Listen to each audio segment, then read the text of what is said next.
Can you believe the crazy fad collections that happened in the 80s and the 90s? The time period was full of cards, toys, and fun interactive games. However, some of these games became an obsession of collecting for many people. Whether that was getting a specific favorite character, a rare collectible, or getting doubles to trade. One thing though has remained true to this day, many people still have their crazy collections not knowing what to do with them. In this video, we will look back on some of those interesting collectible items that took the world by storm.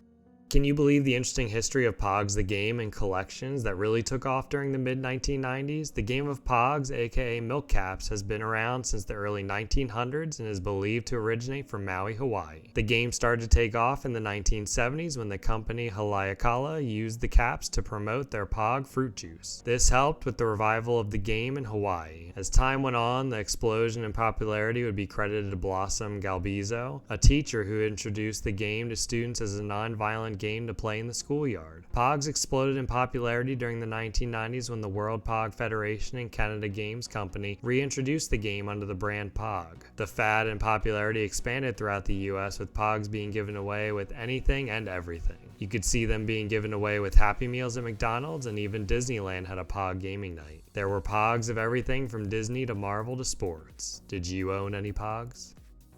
Can you believe the history of Crazy Bones? The game was a hot fad during the 1990s and took the world by storm. If you were a kid during this time period, there's a good chance that you owned Crazy Bones. The game was distributed by the company Magic Box from 1996 to 2019. The game of Crazy Bones actually dates back to a game in ancient times called Astragal, aka Knucklebones, where kids would play with sheep's knuckle bones.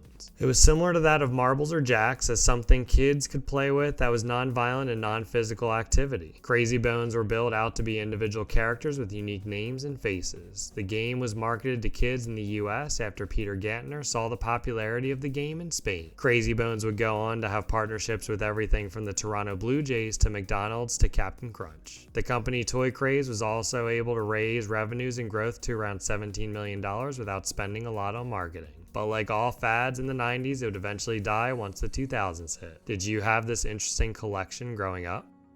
Can you believe there was a fun collectible skateboarding fad in the 90s? The concept of fingerboards have been in existence since the 1960s, mainly as keychains that would be able to be purchased at skate shops. But they really didn't take off until the 1990s. In the late 1990s, the Tech brand began to take off during the same time as the rise in popularity with skateboarding, the X Games, and with the new face of extreme sports being Tony Hawk. Due to Tony Hawk bringing skateboarding into the mainstream, which helped the Tech craze. The Tech brand was a fun thing kids and adults could play with and get matching boards with their actual skateboards. It was also something for kids to play with who were not allowed to skateboard. It was a chance to collect mini boards and make a new collection of fans. It was a fad that really took off in the 90s and would gross an estimated sales of $120 million by 1999. Did you own a Tech growing up? If so, were you a skater or not? Can you believe the interesting history of slap bracelets? The slap bracelet took off during the 90s on playgrounds everywhere. This bracelet was invented by a Wisconsin teacher named Stuart Anders in 1983. It was a fad among kids who would play with it, but it also would go all the way up to teens. People would wear them for style, fun, and games. Kids would slap these as hard as they could on their classmates and friends, but they would also wear them for style as these teenagers got older. They were also seen as collectibles, with different types being animal print to cartoon characters to favorite sports teams. They were mainly popular among girls, but boys would also wear them. The fun thing about slap bracelets is the fact of how they would work, as they would go around the wrist by slapping them. They were able to take off due to Main Street Toy Company, who sold and marketed to kids. Since the creation, there were always concerns from parents about the safety due to how hard some kids would slap them, but like the other 90s fad games and fun, they would die at the end of the 90s. Though they still exist and kids can still collect them and play with them today. Were you a slap bracelet collector? What were your favorite 90s fun collectible games or activities? We will continue to cover all the 90s toys, fads, games, and collectibles. Look for more videos coming. Thanks for watching. Please like, subscribe, follow, and comment for more believable truths.